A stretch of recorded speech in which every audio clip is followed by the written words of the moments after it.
Selamat malam Aumania. Jumpa lagi di Midnight Live. Hari ini Midnight Live memasuki episode 90. Dan hari ini hari Rabu 3 September 2025 atau 2 hari lagi menuju tenggat waktu aspirasi rakyat 17+8. Kita akan kawal terus seperti apa perkembangannya. Langsung saja kita mulai, inilah Midnight Live.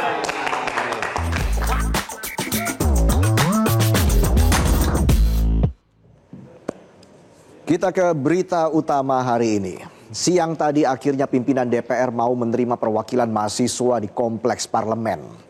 Terlihat ada wakil ketua DPR Sufmi Dasko Ahmad, Saan Mustopa, dan Cucun Samsurijal duduk berhadapan dengan anak muda yang sejatinya hanya ingin didengar. Dalam pertemuan itu mahasiswa menyodorkan tuntutan yang sudah berulang kali digemakan di jalanan. Penanganan demo yang selalu berujung kekerasan, kenaikan tunjangan anggota dewan, dan desakan mengesahkan RUU perampasan aset. Mewakili pimpinan DPR, Dasko menyatakan permohonan maaf atas kekeliruan serta kekurangan sebagai wakil rakyat dalam menjalankan tugas dan fungsi mewakili aspirasi masyarakat yang selama ini menjadi tanggung jawab mereka. Dasko mengatakan tentunya permintaan maaf ini tidak cukup tanpa evaluasi dan perbaikan secara menyeluruh. Dan itu akan dilakukan dalam waktu yang sesingkat-singkatnya. Lebih lanjut, Dasko mengungkapkan telah berkomunikasi dengan pemerintah untuk menerima perwakilan mahasiswa. Sebab ada beberapa hal yang mesti dilakukan bersama antara DPR dan pemerintah. Seperti pembentukan tim investigasi dugaan makar, lalu undang-undang perampasan aset, serta tuntutan pengurangan pajak-pajak dan beberapa hal yang memang harus dilakukan bersama antara DPR dan pemerintah. Rekonsiliasi DPR dengan mahasiswa patut diapresiasi dan dicatat. Ini bukan sekedar pertemuan, tapi sebuah pengingat. Begitu mahal harga yang harus dibayar untuk sekedar didengar. Masih segar dalam ingatan, gelombang unjuk rasa ini telah meninggalkan jejak pilu. 10 nyawa harus melayang. Ratusan tubuh terluka karena pukulan dan gas air mata, serta ribuan orang ditangkap. Di tengah kobaran api, tembakan gas air mata dan dentuman sepatu aparat, suara-suara terakhir para korban menjadi saksi bisu atas demokrasi yang terluka. Sebuah negara yang seharusnya hidup dari aspirasi, malah menyulap teriakan rakyat menjadi ratapan atas tragedi yang terjadi. Afan Kurniawan, pengemudi ojek online berusia 21 tahun, tewas pada 28 Agustus 2025 setelah dilindas kendaraan taktis Brimob di Pejompongan, Jakarta Pusat.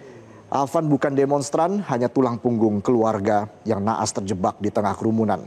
Sempat dilarikan ke Rumah Sakit Cipto Mangunkusumo, namun nyawanya tak tertolong. Jenazah dimakamkan di TPU Karet Bifak keesokan harinya. Luka keluarga tak mudah sembuh dan tak akan luntur hanya dengan maaf atau klarifikasi pejabat. Kapolri, Presiden, hingga Ketua DPR semua mengucapkan maaf sedalam-dalamnya. Namun di balik tangis ibu dan tatapan kosong ayah, negara hadir dengan santunan, tapi itu tentu tidak cukup. Keadilan harus diberikan dalam bentuk pengungkapan siapa yang harus bertanggung jawab. Tidak butuh waktu lama, wafatnya Afan langsung menyatukan berbagai elemen masyarakat, namanya menjelma simbol perlawanan. Di media sosial Afan disebut sebagai martir demokrasi. Kematian Afan dengan cepat memantik gelombang solidaritas di berbagai wilayah. Jalan-jalan dipenuhi massa yang menuntut keadilan. Namun di tengah suara rakyat yang membara, masih saja ada tangan kotor yang tega bermain nista. Provokasi diciptakan, operasi dilakukan, dan nyawa anak bangsa kembali jadi korban. Jumat 29 Agustus di Makassar, Sulawesi Selatan, emosi rakyat diprovokasi, bara amarah diperalat untuk membakar gedung DPRD. Demonstrasi yang seharusnya suara keadilan berubah jadi tragedi, protes vertikal terpecah menjadi konflik horizontal. Akibatnya 4 nyawa jadi tumbal. Saiful Akbar, pejabat kecamatan yang sedang menggantikan atasannya dalam rapat paripurna, panik meloncat dari lantai 4 saat gedung dikerubuti massa dan dilalap api. Dibawa ke rumah sakit namun tak tertolong. Muhammad Akbar Basri atau Abai, staf humas dan fotografer protokoler DPRD, terkurung dalam asap dan api, nyawanya padam di tempat. Jenazahnya ditemukan hangus setelah api dipadamkan. Sarinawati, staf pendamping anggota DPRD, terjebak di ruang humas, luka bakar parah di seluruh tubuh sebelum mengembuskan nafas terakhir di Rumah Sakit Bayangkara. Di luar gedung, tragedi tak kalah mengerikan. Rusdam Diansyah atau Dandi, pengemudi ojek online berusia 25 tahun, dituduh intel oleh sekelompok demonstran. Dandi dikerumuni dan dikeroyok secara brutal, pendarahan otak dan retak tengkorak membuat hidupnya tidak bisa diselamatkan. Presiden memerintahkan aparat negara untuk menyelidiki siapa dalang di balik demonstrasi yang berujung api dan tangis. Kita bergeser ke timur, tepatnya di Manokwari, Papua Barat. Septinus Sesa tewas usai ikut demonstrasi di Wirsi dan Jalan Yosudarso, Kamis malam 28 Agustus 2025. Aksi dipicu keputusan kejaksaan memindahkan 4 tahanan politik dari Sorong ke Makassar. Bentrok tak terhindarkan dan Septinus tidak pernah pulang. Beredar dugaan ia tewas karena gas air mata, namun fakta sebenarnya masih gelap. Kematian itu menyisakan tanda tanya dan luka. Kapolda Papua Barat Joni Edison Isir memastikan penyelidikan dilakukan transparan, melibatkan Komnas HAM, Ombudsman, hingga LBH. Ia membantah isu gas air mata sebagai penyebab, namun satu fakta tak terbantahkan. Septinus Sesa telah pergi. Dari Papua Barat, kita ke Surakarta, Jumat 29 Agustus. Nyawa rakyat kecil terenggut. Sumari, berusia 60 tahun, seorang penarik becak yang hanya terlelap di atas becaknya jadi korban kericuan. Gas air mata yang dilepaskan untuk membubarkan massa menghantam tidur lelahnya, memicu serangan jantung dan asma, hingga Sumari tak pernah lagi terbangun. Memasuki akhir pekan, gelombang demonstrasi tak mereda. Di Yogyakarta, seorang mahasiswa semester 5 Amikom, Reza Sendi Pratama, tumbang dalam kericuan di depan Mapolda DIY Minggu pagi 31 Agustus 2025. Reza sempat dilarikan ke rumah sakit RSUP Dr. Sarjito, namun nyawanya tak tertolong. Saat dimandikan, ayahnya menemukan luka-luka mencurigakan, leher diduga patah, perut memar, kepala bocor, dan bekas pijakan sepatu. Hingga kini penyebab pasti kematian Reza masih menyimpan tanda tanya. Keluarga memilih menolak otopsi dan menandatangani surat pernyataan, menganggap ini sebagai musibah, meski dukungan publik terus meminta pengusutan tuntas. Kapolda DIY Irjen Pol Anggoro Sukartono membantah ada paksaan dan mengklaim polisi justru menawarkan otopsi. Versi yang beredar berbenturan. Irjen Pol Anggoro membantah tidak ada polisi saat pengambilan jenazah. Anggoro bilang Reza diselamatkan dari TKP dalam kondisi lemah, ditangani dokter kepolisian dan dibawa dengan ambulans pinjaman RSUP Dr. Sarjito. Soal video yang beredar, polisi mengaku masih mengumpulkan keterangan orang tua hingga saksi. Anggoro menyebut Reza salah satu dari 6 orang yang ditangkap usai aksi depan Mapolda DIY. Kapolri Listio Sigit Prabowo turut merespon, ia menganggap peristiwa ini sudah jelas dan polisi masih mendalami penyebab kematian Reza. Namun BEM Amikom dalam rilis resmi menyatakan Reza tumbang karena gas air mata, tergeletak jatuh dari motornya dan dihampiri aparat. Menutup rilisnya, sebuah pesan miris ditinggalkan bahwa seorang mahasiswa, anak bangsa, bukan gugur karena sakit, melainkan tumbang dalam ruang perjuangan demokrasi yang harusnya dijaga kehormatannya.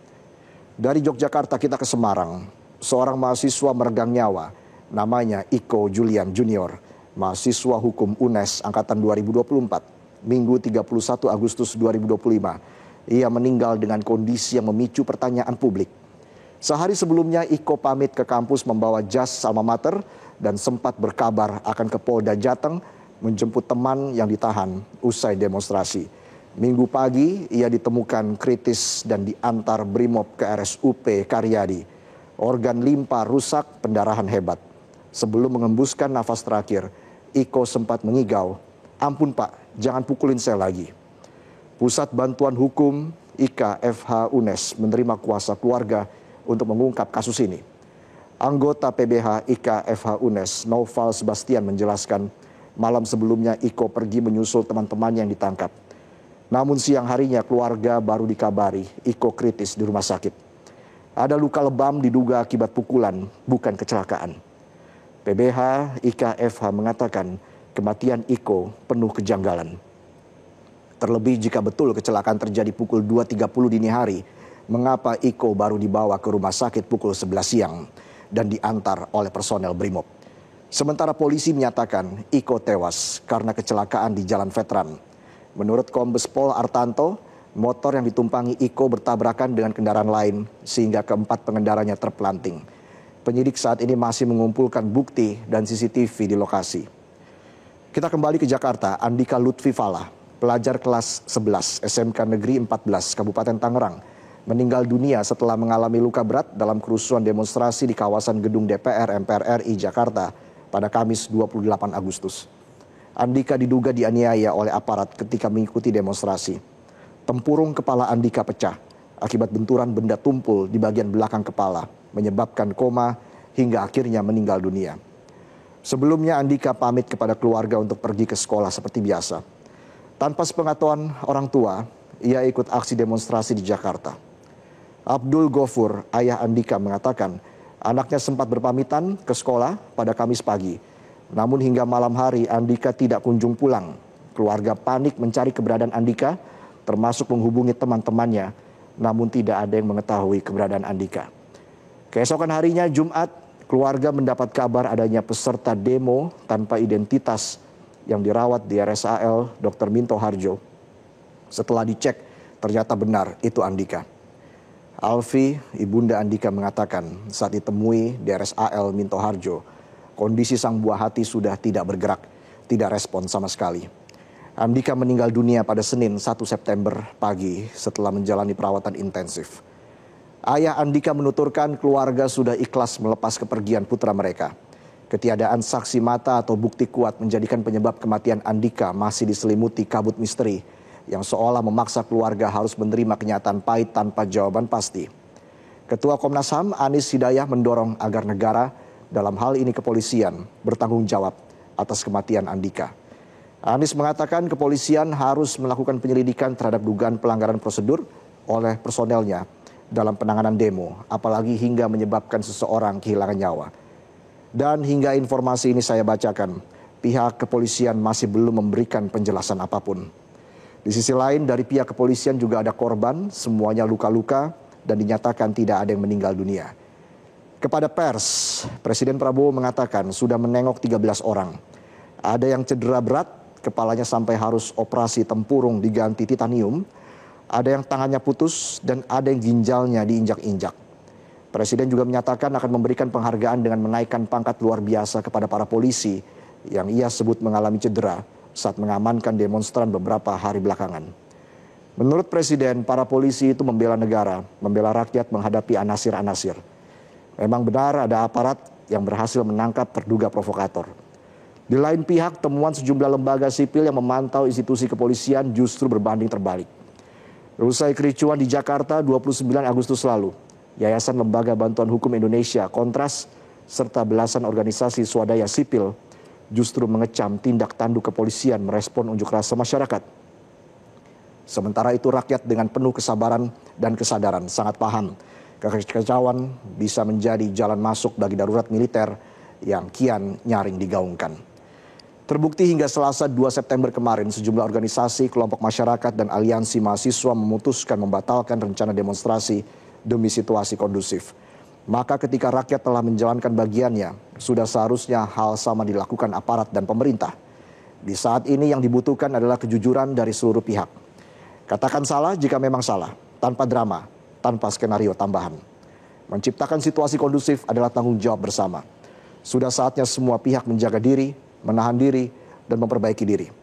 Jangankan 10 nyawa yang melayang, 1 nyawa saja sudah terlalu mahal untuk dibayarkan. Karena setiap nyawa adalah cerita, harapan, dan masa depan. Jangan sampai pengorbanan hanya berakhir jadi ratapan. Demokrasi tidak boleh berhenti. Demokrasi harus hidup dari keberanian untuk menegakkan keadilan dan menghadirkan kebenaran.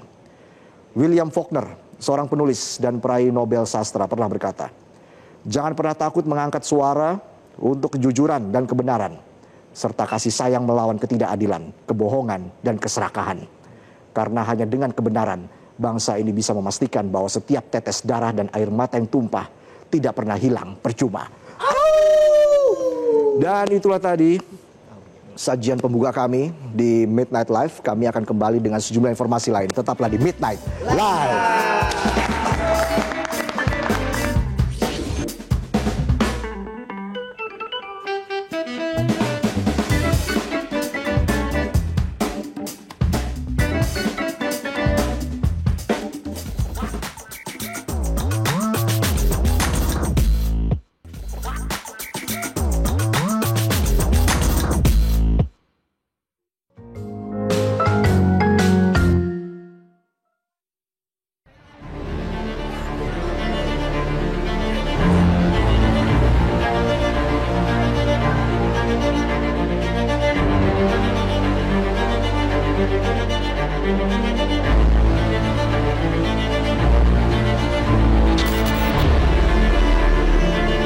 Perempuan kembali hadir sebagai bagian penting dalam gelombang aksi yang terjadi di Indonesia. Lautan Merah Muda memenuhi depan gedung DPR Republik Indonesia. Ratusan massa aksi yang tergabung dalam Aliansi Perempuan Indonesia atau API menggelar aksi dan menyuarakan tuntutan mereka.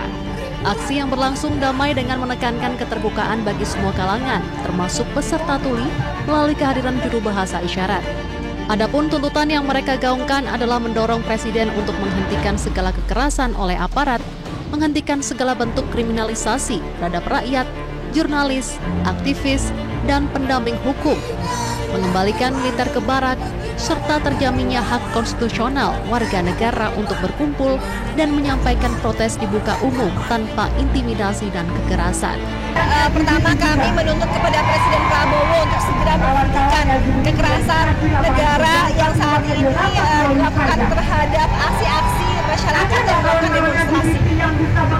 Ada beberapa banyak masa yang ada sekitar 300 orang, baik dari jaringan Aliansi Perempuan Indonesia itu sendiri maupun juga dari publik yang datang dalam aksi yang juga kami dalam aksi yang juga membawa simbol baju dan warna pink ini. Mereka juga sengaja mengenakan pakaian berwarna merah muda sebagai simbol keberanian dan kekuatan perempuan yang terinspirasi dari perempuan yang turun ke jalan di aksi-aksi sebelumnya. Pemilihan warna ini juga bertujuan menghindari potensi masuknya penyusup dalam aksi damai ini. Selain warna merah muda, sapu lidi juga menjadi atribut bagi massa aksi yang melambangkan perlawanan, yakni menyapu bersih kekerasan oleh aparat dan pemborosan uang rakyat. Dalam aksi tersebut, perempuan berdiri bukan hanya menjadi peserta, melainkan juga penggerak dan penjaga solidaritas. Ini adalah warna dari kekuatan perempuan. Kami terinspirasi dari para perempuan yang hadir langsung dalam aksi-aksi kemarin dan kemudian juga menyuarakan kemarahan serta keberaniannya begitu ya untuk memukul mundur polisi yang saat itu ingin melakukan kekerasan terhadap massa aksi. Yang pertama adalah semangat aksi yang kami bawa begitu ya. Jadi semangat aksi ini adalah aksi damai begitu. Kemudian juga aksi yang menonjolkan keberanian dari perempuan dan juga menonjolkan ekspresi politik. Kami marah tentu saja begitu ya, karena saat ini banyak sekali persoalan yang tidak dijawab oleh pemerintahan. Selain aksi damai, peran perempuan dalam aksi kemanusiaan juga tak kalah jadi perhatian. Seperti yang dilakukan selebriti tanah air Zaskia Adayameka bersama rekannya yang terjun langsung di tengah masa aksi di Kuitang Senen, Jakarta Pusat. Mereka menjadi relawan medis untuk membantu massa yang terluka. Aksi tersebut pun mendapat respon positif dari masyarakat karena mereka dianggap berani mengambil resiko di tengah situasi aksi yang belum kondusif saat itu. Tak hanya berorasi depan gedung DPR, aksi inspiratif juga dilakukan oleh Sherina Munaf bersama rekannya Indira Diandra dan Dr. Hewan Nadira. Mereka menyelamatkan kucing-kucing milik Uya Kuya dan Eko Patrio yang rumahnya dijarah oleh massa beberapa hari yang lalu. Mereka memastikan kucing-kucing tersebut berada dalam kondisi aman bersama rescuer. Aksi ini membuktikan bahwa perempuan tak bisa dianggap remeh dan bisa menjadi salah satu tonggak dalam perjuangan Indonesia dalam mengawal tuntutan rakyat. Peran perempuan tak hanya hadir di jalanan untuk bersuara, melainkan sebagai penggerak kemanusiaan.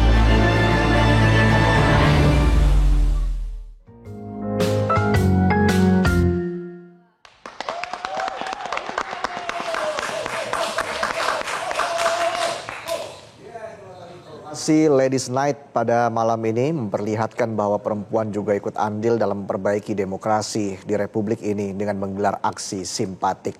Kita bergeser ke informasi lain. Demi menjaga kondusivitas situasi pasca unjuk rasa, puluhan pelajar, driver ojol, hingga warga menggelar aksi bersih-bersih. Aksi ini dilakukan untuk merapikan kembali kerusakan dan sisa sampah di lokasi titik demo yang digelar massa beberapa hari belakangan ini. Di Grobogan, Jawa Tengah misalnya, sejumlah pelajar, masyarakat bersama pengemudi ojek online mengecat salah satu pos polisi yang terdampak vandalisme. Kegiatan ini merupakan bentuk kesadaran menolak aksi anarkistis yang berdampak rusaknya fasilitas umum, sekaligus sebagai wujud kebersamaan dalam menjaga kedamaian dan keindahan lingkungan. Mereka berharap aksi pengerusakan dan vandalisme tidak terulang lagi karena merugikan warga.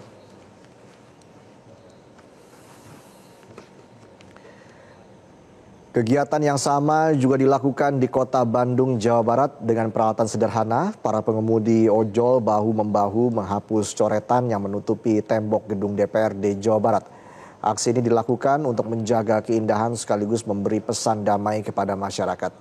Kegiatan pengemudi ojol ini adalah wujud warga Bandung peduli dengan keindahan kota Bandung. Mereka berharap masa aksi unjuk rasa tidak merusak fasilitas umum dan melakukan vandalisme.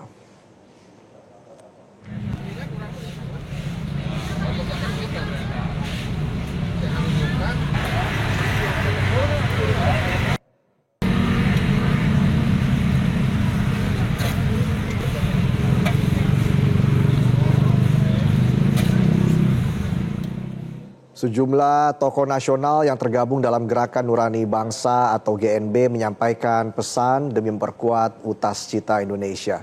Pesan ini merupakan rangkuman dari sejumlah tuntutan rakyat. Pesan GNB ini disampaikan di rumah pergerakan Gria Gus Dur pada Rabu sore. Pesan ini ditulis untuk merespon perkembangan situasi dan kondisi masyarakat beberapa hari kebelakang. Sejumlah tokoh yang hadir di antaranya Sinta Nuriyah Abdurrahman Wahid, Alisa Wahid, Ignatius Kardinal Suharyo, Frans Magni Suseno, Lukman Hakim Saifuddin, Pendeta Gomar Gultom dan sejumlah tokoh bangsa lainnya. Beberapa poin dalam pesan ini diantaranya menghentikan tindakan represif aparat penegak hukum, mendorong institusi negara dan elit pemerintahan untuk bersikap sesuai nilai etika, memastikan berjalannya prinsip supremasi sipil hingga mengajak seluruh masyarakat untuk menjaga keselamatan bangsa.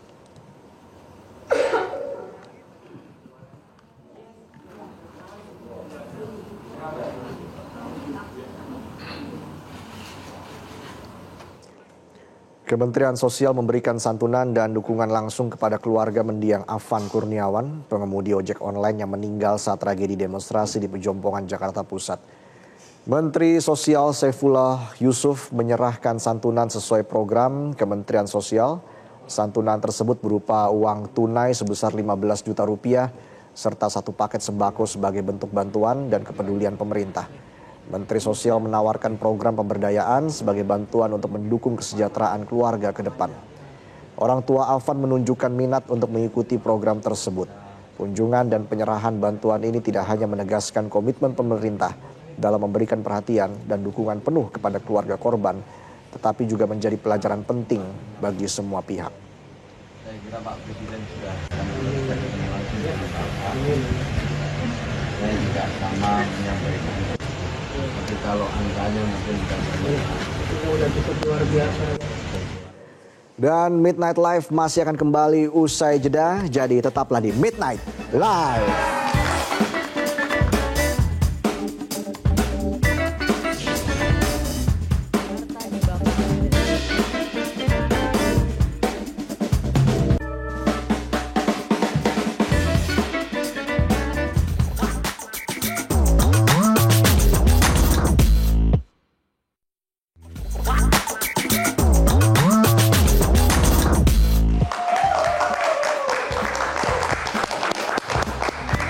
Kembali lagi di Midnight Live.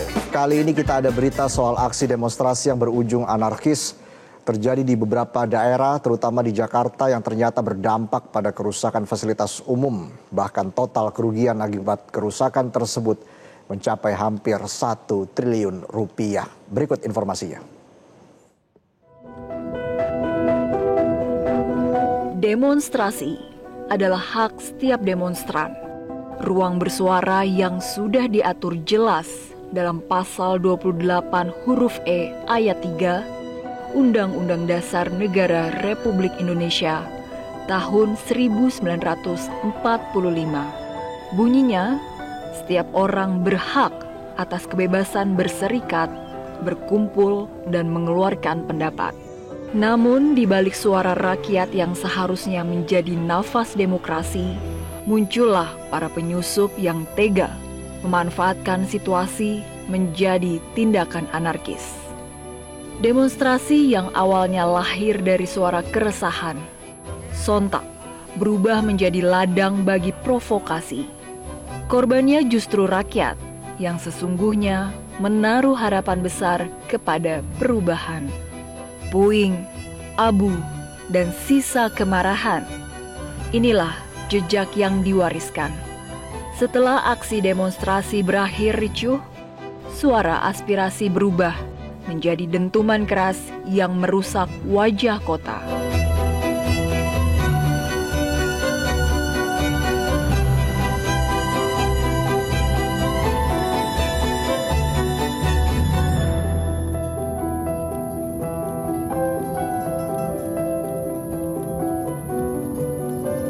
Jakarta yang menjadi jantung demokrasi mengalami kerugian akibat aksi demonstrasi massa anarkis.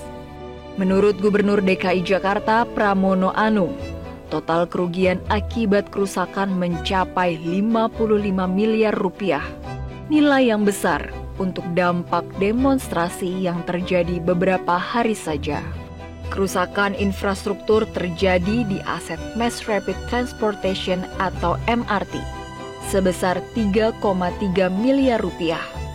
Selain itu, kerusakan halte Transjakarta mencapai 41,6 miliar rupiah dan kerusakan CCTV serta infrastruktur lainnya sebesar 5,5 miliar rupiah. Selain itu terdapat 22 halte Transjakarta serta 1 pintu tol yang rusak akibat unjuk rasa. 6 halte Transjakarta dibakar dan dijarah, sementara 16 lainnya menjadi sasaran pengerusakan dan aksi vandalisme. Menurut Menteri Pekerjaan Umum Dodi Hanggodo, jika diakumulasi, total kerugian akibat aksi unjuk rasa di berbagai daerah di Indonesia diperkirakan mencapai 900 miliar rupiah atau hampir 1 triliun rupiah. Jumlah tertinggi justru terjadi di wilayah Jawa Timur dan Makassar. Di Jawa Timur terjadi aksi pembakaran terhadap Gedung Negara Gerahadi Surabaya yang merupakan cagar budaya dan kantor DPRD Kota Kediri. Sedangkan di Makassar, kerusakan parah dialami gedung DPRD Makassar akibat dibakar massa, sehingga menimbulkan korban jiwa meninggal dunia. Kementerian Pekerjaan Umum sudah menyiapkan anggaran darurat untuk mendukung perbaikan infrastruktur yang mengalami kerusakan akibat aksi anarkis massa.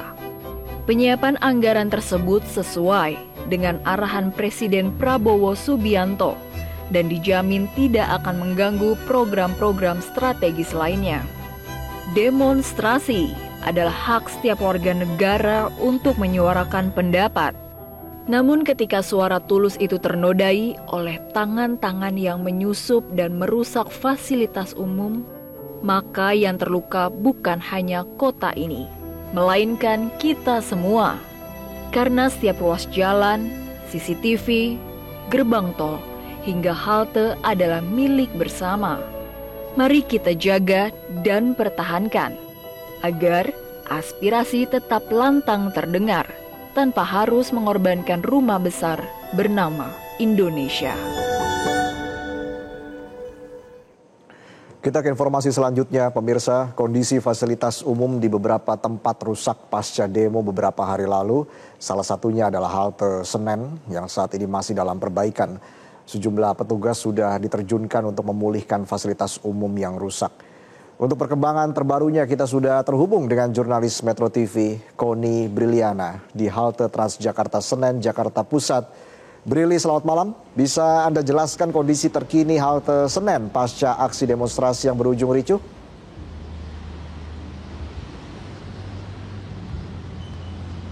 Ya, Reza, selamat malam. Saat ini saya tengah berada di depan halte Senen Toyota Rangga Jakarta Pusat. Mengingat bahwa kondisi Jakarta saat ini belum sepenuhnya pulih akibat pasca demonstrasi yang terjadi dan juga perusakan fasilitas-fasilitas umum yang terjadi beberapa hari lalu seperti itu. Hal-hal ini kemudian menjadi perhatian bagi pemerintah dan juga masyarakat umum begitu pemirsa. Dan malam ini saya akan mengajak Anda untuk melihat lebih lanjut terkait dengan perbaikan halte Senen Toyota Rangga. Dan Anda bisa lihat pemirsa di sebelah sana bahwa terdapat beberapa pekerja yang masih bekerja untuk terus memperbaiki halte ini. Namun sayang sekali tadi kami berusaha untuk masuk ke dalam namun tidak diperbolehkan dari para pekerja begitu, mengingat bahwa kondisi halte ini cukup rusak parah seperti itu, sekitar 90% dan hanya menyisakan puing-puing besi saja seperti itu. Dan kemudian dari perbaikan yang telah dilakukan saat ini, pemasangan railing dan atap terus dilakukan dan juga ada sekitar 25 pekerja yang ditugaskan untuk memperbaiki halte Transjakarta Senen Toyota Rangga ini. Dan para pekerja ini juga tadi saya diinformasikan bahwa akan terus bekerja selama 24 jam nonstop secara bergantian begitu Reza. Dan kemudian harapannya bahwa halte ini dapat digunakan kembali secepat mungkin sehingga masyarakat bisa beroperasi dan masyarakat bisa kegiatan dengan normal kembali, Reza. Ya, Brili, apakah ada informasi mengenai kapan kemungkinan halte Transjakarta ini bisa beroperasi kembali? Ya, Reza, baik terkait dengan informasi kapan halte Transjakarta ini bisa beroperasi kembali. Tadi kami sempat berbincang dengan para pekerja dan juga pihak dari Transjakarta bahwasannya halte ini bisa dipakai kembali nanti di hari Sabtu, tanggal 6 September 2025. Namun walaupun sudah bisa dipakai kembali dengan normal, mengingat bahwa kerusakan yang terjadi sangat parah, sekitar 90%, begitu halte ini belum bisa dikatakan pulih dengan sempurna karena sedia kala waktu sebelum halte ini dirusak oleh para oknum yang tidak bertanggung jawab, halte ini sangat megah begitu Reza. Dan harapannya juga hari Sabtu nanti para pengguna layanan Transjakarta dapat menggunakan Transjakarta di halte Senen Toyota Rangga ini seperti sedia kala begitu. Dan untuk rutenya sendiri dari halte Senen Toyota Rangga pada hari Sabtu nanti itu akan bisa beroperasi untuk semua rute begitu. Dan maka dari itu kami menghimbau kepada para warga Jakarta begitu dan juga masyarakat luar Jakarta yang mungkin akan berkunjung ke Jakarta nantinya untuk tidak merusak fasilitas umum yang ada di Jakarta, karena pada dasarnya ini adalah dari rakyat dan untuk rakyat seperti itu Reza. Mungkin demikian yang dapat saya sampaikan dari halte Senen Toyota Rangga. Kembali ke studio. Baik, Koni Briliana, terima kasih atas laporannya. Selamat bertugas kembali dan selamat malam. Baik pemirsa, kami akan kembali dengan sejumlah informasi lain dan juga kita akan berdialog via Zoom dengan bintang tamu kita pada malam ini di Midnight Live. Siapa dia? Dia siapa? Tetaplah di Midnight Live.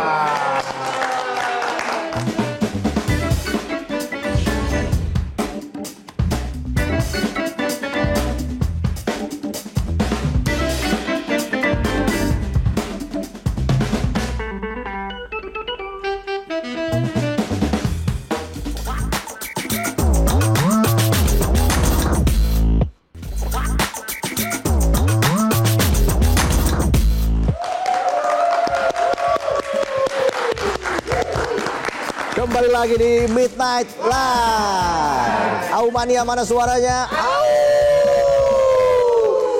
Dan seperti yang saya janjikan sebelumnya, kita akan hadirkan bintang tamu tapi kali ini via Zoom, secara virtual ya.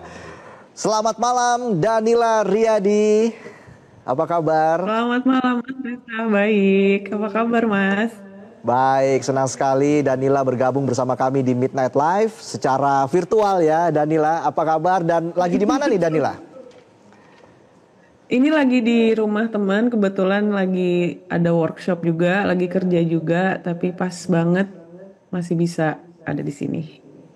Oke, baik. Danila, kamu baru saja menghadirkan sebuah konser sebagai bentuk penghormatan untuk almarhum Afan Kurniawan, seorang pengemudi ojek online yang meninggal dunia dalam insiden tragis ya beberapa hari lalu.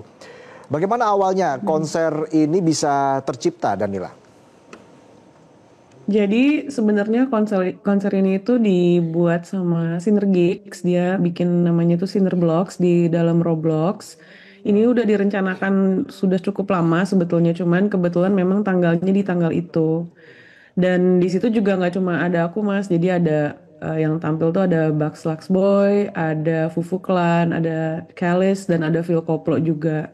Akhirnya gigs tersebut tetap dijalankan, tapi kita juga memberi ruang untuk pendengar yang memang juga bermain di Roblox supaya kita tetap bisa berdoa bersama dan tidak lupa akan isu yang sedang terjadi di Indonesia.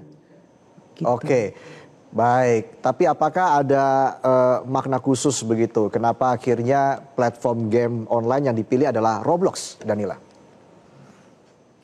Iya, sebetulnya konser di Roblox itu udah beberapa kali dilakukan sama musisi ya. Kayak waktu itu ada Girl Gang kalau nggak salah, terus ada Hindia juga, dan ada Jason Ranti juga kalau nggak salah pernah juga di Roblox. Okay. Dan ini kan emang lagi marak dan sangat relevan ya untuk anak-anak zaman sekarang, semua pada main Roblox gitu. Dan di sini juga ada map-map buatan anak-anak Indonesia yang sangat jago-jago banget sejujurnya, karena banyak digandrungi juga kayak pendakian atau bahkan mereka juga membuat map tentang kota Jakarta juga. Jadi kayaknya karena ini sangat relevan, ini juga tempat yang pas sih untuk mereka juga bisa mengeluarkan suara mereka tanpa harus turun ke jalan karena mungkin mereka tidak bisa dan lain hal sebagainya lah kayak gitu. Nah, ada satu hal yang menarik nih, kamu membagikan momen konser ini melalui sosial media dengan menulis pesan bisa dikirim dimanapun, bersama siapapun, dengan cara apapun. Nah, pertanyaannya apakah dengan menggelar konser di platform game online, pesan untuk mengenang almarhum ini bisa tersampaikan, Danila? Menurutku bisa, karena pada saat konser itu terjadi ya di Roblox, anak-anak yang nonton di momen itu juga mereka punya suara masing-masing. Mereka juga kayak kayak hidup Indonesia lah gitu, atau banyak hal yang mereka ketik gitu di situ, dan mereka juga akhirnya juga bisa mendengarkan musik untuk menghilangkan sedikit tense, karena kalau kita tense atau stres kita juga akan susah untuk membantu yang lain. Jadi buatku sih karena aku di sini musisi dan yang aku tahu aku punya platform di mana itu aku bisa sebar lewat musik aku, maka dari situ aku berpikir dimanapun aku akan menyuarakan yang memang seharusnya, dan salah satunya di dalam Roblox ini.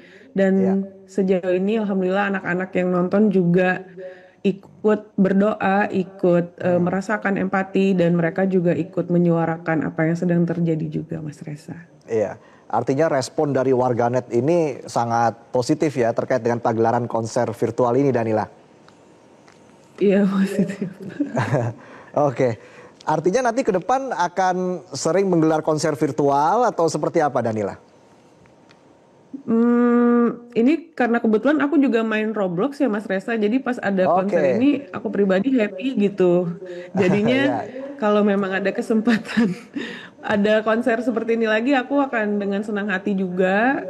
Tapi pun kalau ada live aku juga lebih senang juga karena bisa secara langsung gitu nyebarin energi tentang apa yang mau kita sampaikan ke penonton dan menerima energi penonton yang datang gitu.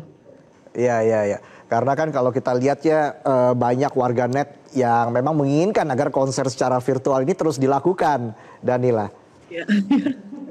Iya, aku sih akan seneng sih sebenarnya karena jadi banyak teman sebetulnya di Roblox itu. Kalau aku pribadi ya Mas ya. Iya, iya, iya. Oke. Nah, tentunya dengan menggelar konser secara virtual ini dengan reaksi atau respon warganet yang begitu positif, ini menjadi sebuah medium begitu ya, menggelar konser yang sama untuk menyuarakan aspirasi sosial. Nah, atau mungkin juga bisa menyampaikan kritikan. Bagaimana Danila melihat ini? Ini karena balik lagi ke merekanya gitu ya. Kalau mereka melihat ini bisa jadi platform tersebut, sebetulnya dikembalikan ke sana sih. Karena aku kan di sini musisi, kapasitasku adalah memberikan musik dan bisa menjadi tempat untuk mereka sharing juga gitu. Kalau ternyata mereka mau mengkritik ataupun apapun itu, biasanya aku balikin ke merekanya sih. Cuman pada tujuannya ini di Roblox ini sebenarnya ini tempat kita main game, kita sedikit rehat, sedikit escape untuk mengembalikan lagi, untuk menetralkan lagi supaya kita bisa ngejalanin kehidupan nyata yang benar-benar jauh lebih kompleks gitu, supaya lebih apa ya, sane ya, mungkin waras ya. Jadinya Ya. kayaknya kalau mereka mau mencurahkan banyak hal gitu, selagi itu tidak berlebihan di dalam game ini, sepertinya aku kembalikan. Tapi balik lagi ya, aku musisi dan kapasitasku kayak nggak di situ. Oke, oke. Karena Danila, kamu sebelumnya sudah banyak terlibat dalam aksi kepedulian sosial seperti program Meh Mau Nyumbang untuk donasi penampungan hewan, ada juga kampanye peduli lingkungan untuk tidak membuang sampah dari atas panggung. Nah, pertanyaannya apa yang membuat kamu tergerak dalam aksi-aksi sosial? Aku sangat percaya sama setiap manusia itu sebetulnya selalu punya rasa sayang. Jadi aku sangat menjunjung tinggi untuk saling peduli dan saling sayang sesama makhluk hidup sebetulnya. Kalau jangan buang sampah sembarangan itu kan memang untuk tumbuhan, untuk lingkungan dan lain sebagainya. Dan kalau binatang memang dari dulu aku punya sentimental yang tinggi lah sama binatang gitu. Jadi kalau kita memang hidup, kita berdampingan dengan dua makhluk hidup, binatang sama tumbuhan, dan yang pasti sesama manusia. Jadi aku berusaha sebisa mungkin supaya ya udahlah, kita sesama makhluk hidup harusnya saling menjaga dan saling sayang satu sama lain gitu. Oke, keren ya. Danila, terakhir nih Danila, apa harapan kamu untuk Indonesia? Aku sangat berharap Indonesia itu bisa menjadi pribadi yang jujur, yang satu itu pasti yang jujur dan penuh cinta dan kasih satu sama lain, karena kita tidak ada yang lain selain orang-orang yang ada di negara kita juga, untuk negara kita juga. Jadi jujur dan penuh kasih adalah harapan yang aku inginkan ada, karena walaupun sistemnya bagus atau apapun itu, tanpa adanya kejujuran dan cinta kasih itu akan sia-sia sih gitu. Oke, baik. Danila, sekali lagi terima kasih sudah bergabung di Midnight Live. Kita berharap sebenarnya bisa bertemu langsung dengan Danila ya, tapi mungkin di lain kesempatan Danila bisa main ke studio Midnight Live. Pokoknya sukses untuk Danila. Sehat terus dan juga semoga terus menginspirasi masyarakat di Indonesia ya, agar jujur tadi seperti kata Danila, dan juga semoga sukses untuk proyek-proyek berikutnya. Terima kasih Danila sudah bergabung di Midnight Live. Oke, itu tadi perbincangan kami dengan Danila, dan kami juga masih punya informasi berikutnya, yaitu Serikat Pekerja Jawa Timur bersama anggota TNI membersihkan puing-puing pasca pembakaran gedung Negara Geraha di Surabaya. Upaya penjagaan ketat personel gabungan TNI AL, AD dan Polri juga masih dilakukan di sejumlah objek vital di Surabaya. Berikut liputan jurnalis Metro TV Belinda Firda dan juru kamera Karis Ramadhani dari Gedung Geraha di Surabaya. Pemirsa, Kita akan update bagaimana kondisi Gedung Negara Gerahadi Surabaya setelah dilakukan pembakaran oleh massa yang tidak bertanggung jawab pada Sabtu malam. Hari ini di hari Rabu kita melihat ada aktivitas dari Serikat Pekerja yang melakukan bersih-bersih Gerahadi. Jadi memang pemulihan, upaya kondusivitas di kota Surabaya ini terus dilakukan. Dan kalau bisa saya gambarkan pemirsa, ini tidak hanya dari Serikat Pekerja namun juga berkolaborasi dengan TNI yang juga sudah bersiaga di Gedung Negara Gerahadi, berjaga untuk menciptakan kondusivitas sejak hari Sabtu malam hingga hari ini di hari Rabu. Dan upaya bersih-bersih ini sudah dilakukan tadi pagi, tidak hanya di Gedung Negara Gerahadi. Pemirsa, kalau bisa saya gambarkan perjalanan tadi saya dari kantor menuju ke Gedung Negara Gerahadi ini juga sepanjang jalan kita melihat upaya-upaya pembersihan mulai dari vandalisme, kemudian juga mulai penambalan aspal karena ini juga menjadi sasaran amukan massa yang dibakar dengan api, dengan media, water barrier dan lain sebagainya. Untuk lebih jelasnya pemirsa, kita langsung bertanya kepada Ketua dari SPSI se-Jawa Timur, ada Pak Fauzi di sini. Pak, ini tujuannya seperti apa Pak untuk melakukan bersih-bersih di Gerahadi? Ya. Pertama, saya sebagai Ketua SPSI Jawa Timur menyampaikan hari ini kita melakukan bakti sosial, dalam istilah yang ngetren adalah gotong royong. Bagaimana perasaan kita yang namanya Gedung Negara yang merupakan cakra budaya salah satu di Jawa Timur yang ikonik ini dirusak oleh bukan demonstran tetapi perusuh. Maka untuk itu SPSI Jawa Timur dan Serikat Pekerja yang lain di luar SPSI juga melakukan bersih-bersih pada hari ini sebagai bagian dari kita cinta kepada tanah air, cinta kepada Gerahadi, cinta kepada Provinsi Jawa Timur dan cinta kepada Indonesia. Tentu bersih-bersih ini bukan hanya di sini kita lakukan, akan kita lakukan di kabupaten yang lain apabila itu terjadi perusakan hal yang serupa seperti yang ada di Gerahadi ini. Pak Fauzi, ini juga menjadi bagian masyarakat yang kemarin saya melihat ada perwakilan dari SPSI yang juga menyampaikan aspirasi gitu ya Pak. Meskipun memiliki aspirasi, namun kalau misalkan perusuh ini akhirnya datang menyusupi masa aksi, apa pesan Pak Fauzi kepada masyarakat Pak? Ya, terima kasih.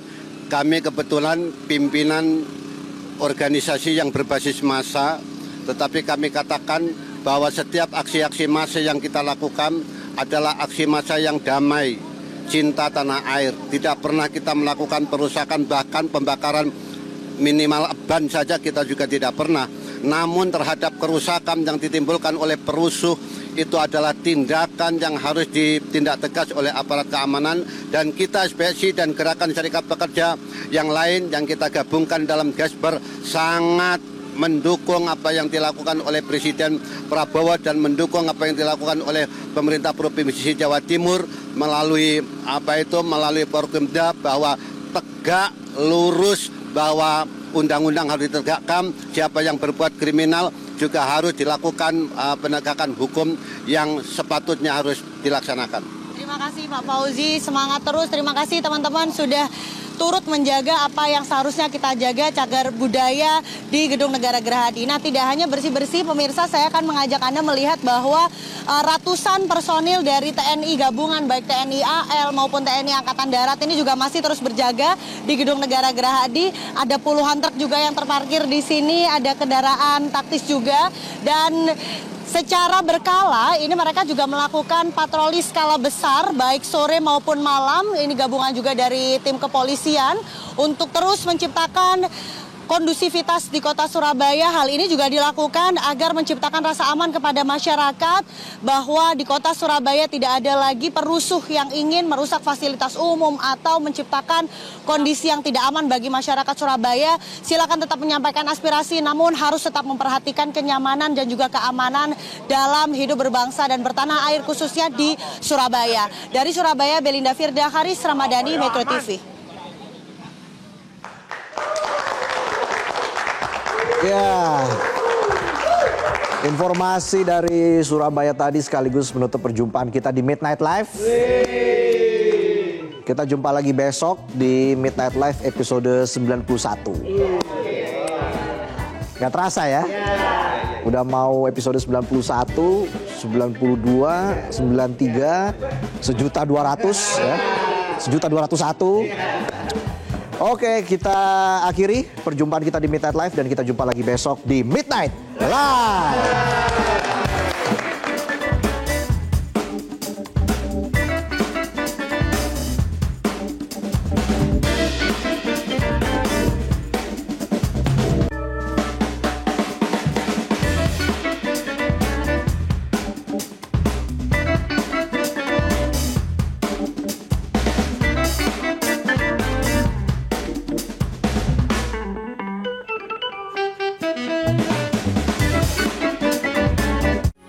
Metro TV